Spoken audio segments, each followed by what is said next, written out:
ಜೈ ಶ್ರೀರಾಮ್. ಆತ್ಮೀಯರೆಲ್ಲರಿಗೂ ಕಲ್ಯಾಣಿ Eden ವೈಬ್ಸ್ಗೆ ಸ್ವಾಗತ.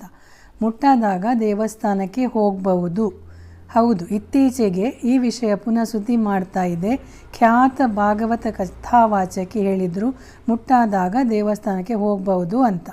ದೇವರ ಕೆಲಸ ಅಂದರೆ ಪೂಜೆ ಭಕ್ತಿ ಮಾಡಬಹುದಾ ಅಂತ ಕೇಳಿದಾಗ ಯಾಕೆ ಹೋಗಬಾರ್ದು, ದ್ರೌಪದಿಯ ಉದಾಹರಣೆ ಕೂಡ ಕೊಟ್ಟು ಬಿಟ್ಟು ಹಲವು ಹಿರಿಯ ಮಠಾಧೀಶರ ಗುರುಗಳ ಹಿರಿಯರ ಕೆಂಗಣ್ಣಿಗೆ ಗುರಿಯಾಗಿ ಬಿಟ್ಟರು. ಅದಿರಲಿ, ನಿಮಗೆ ಹೇಗೆ ಅನಿಸುತ್ತೆ? ಹೋಗಬಹುದಾ? ದೇವತಾ ಕಾರ್ಯ ಮಂಗಲ ಕಾರ್ಯ ಮಾಡಬಹುದಾ? ನೀವು ದೇವರ ಕೋಣೆಗೆ ಹೋಗ್ತೀರಾ? ದ್ರೌಪದಿ ರಜಸ್ವಲೆಯಾದಾಗ ಕೃಷ್ಣನನ್ನು ಸ್ಮರಿಸಿದಳು, ಪ್ರಾರ್ಥಿಸಿದಳು.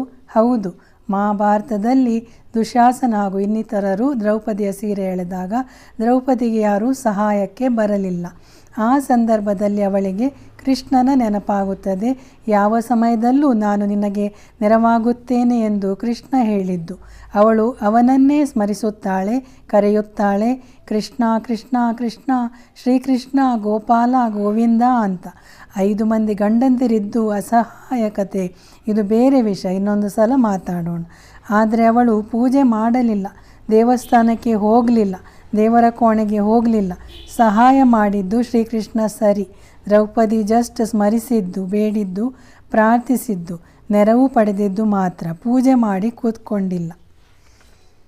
ಶಾಸ್ತ್ರವನ್ನು ಒಪ್ಕೊಂಡು ನಮಗೆ ಇಷ್ಟು ಸಾಕು, ಇಷ್ಟು ಬೇಡ, ಇದು ಬೇಕು, ಇದು ನನಗೆ ಇಷ್ಟ ಇಲ್ಲ, ಇವೆಲ್ಲ ಮಾಡ್ತೀನಿ, ಹೀಗೆ ನಡಿತೀನಿ, ಉಳಿದದ್ದೇನೂ ಬೇಡ ಅನ್ನೋದಕ್ಕೆ ಶಾಸ್ತ್ರ ಬಫೆ ಸಿಸ್ಟಮ್ನಲ್ಲಿ ತಿನ್ನೋದಲ್ಲ.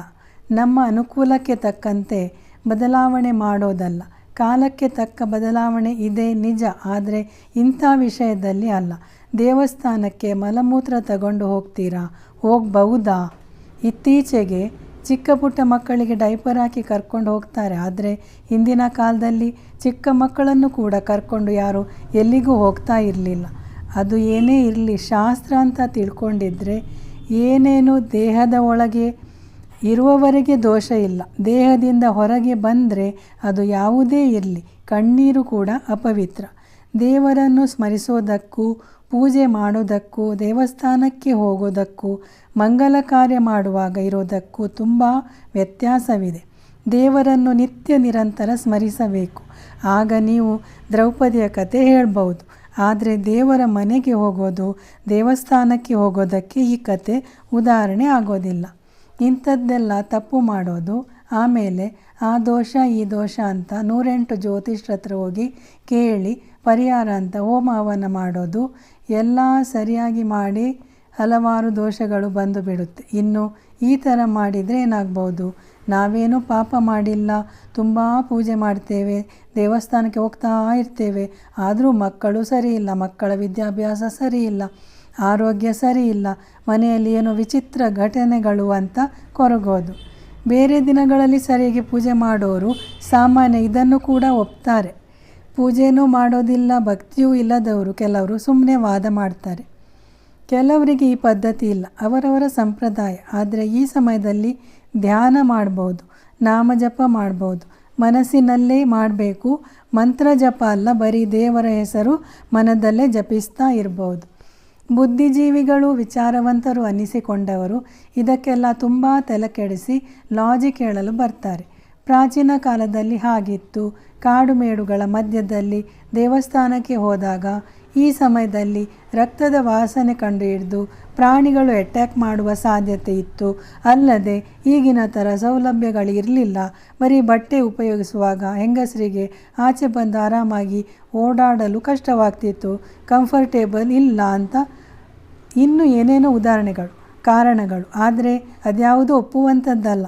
ಎಲ್ಲವನ್ನೂ ಕಾಲಕ್ಕೆ ತಕ್ಕಂತೆ ಬದಲಾಯಿಸಬಾರದು. ಸಾಧ್ಯವಾದವರು ಯಾವುದೇ ಕೆಲಸ ಕಾರ್ಯಗಳನ್ನು ಮಾಡಬಹುದು. ಈ ಸಮಯದಲ್ಲಿ ರೆಸ್ಟ್ ಸಿಗಲಿ ಅಂತ ಹಾಗೆ ಮಾಡಿದ್ದಾರಂದರೆ, ರೆಸ್ಟ್ ಬೇಡ ಅಂತ ಇದ್ದರೆ ಯಾವ ಕೆಲಸ ಬೇಕಾದರೂ ಮಾಡ್ಬೋದು. ಆಮೇಲೆ ಇನ್ನೂ ಕೆಲವು ಈಗಿನ ಕಾಲದ ಮಕ್ಕಳು, ಸರಿ ಇದೆಲ್ಲ ಮಾಡಿ ಏನು ಸಿಗುತ್ತೆ, ಶಾಸ್ತ್ರ ಅಂತ ಫಾಲೋ ಮಾಡಿ ನಿಮಗೇನು ಸಿಕ್ತು, ನಮ್ಮಜ್ಜಿಯೆಲ್ಲ ಪರಿಪಾಲಿಸಿ ಸಿಕ್ಕಿದ್ದೇನು ಕೊನೆಗೆ, ಅಮ್ಮ ಅಷ್ಟು ಪೂಜೆ ಪುನಸ್ಕಾರ ಶಾಸ್ತ್ರ ಸಂಪ್ರದಾಯ ಅಂತ ಮಾಡಿ ಏನು ಬಂತು? ಅದೆಲ್ಲ ಮುಂದೆ ತಿಳಿಯೋಣ. ಇದೆಲ್ಲ ತಿಳ್ಕೊಳ್ಳಲು ನಮ್ಮ ಚಾನಲ್ ಕಲ್ಯಾಣಿ ಈಡನ್ ವೈಬ್ಸ್ಗೆ ಸಬ್ಸ್ಕ್ರೈಬ್ ಮಾಡಬೇಕು, ಬೆಲ್ ಬಟನ್ ಒತ್ತಬೇಕು. ಮಾಡ್ತೀರಲ್ಲ? ಧನ್ಯವಾದಗಳು. ನಮಸ್ಕಾರ. ರಾಧೆ ರಾಧೆ.